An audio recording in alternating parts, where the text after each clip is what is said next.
भारताच्या MT सट्टेबल्लोळ जहाजावरच्या बेपत्ता झालेल्या 3 खलाशांचा मृत्यू झालाय आणि या तिन्ही खलाशांचे मृतदेह आता सापडलेत। ओमानजवळ या जहाजावर क्षेपणास्त्रांनी हल्ला केला होता। त्यानंतर या जहाजाला भीषण आग लागली। या जहाजावर 24 भारतीय कर्मचारी तैनात होते।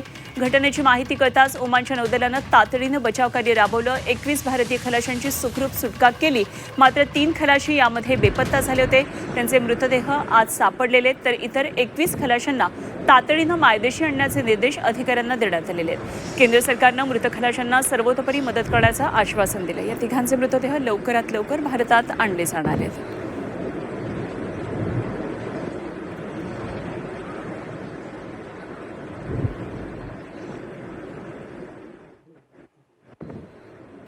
ट्रम्प कोणाची वाहवा करतात, कधी वाहवा करतात आणि 2 दिवसांनी ते वेगळी भूमिका घेतात।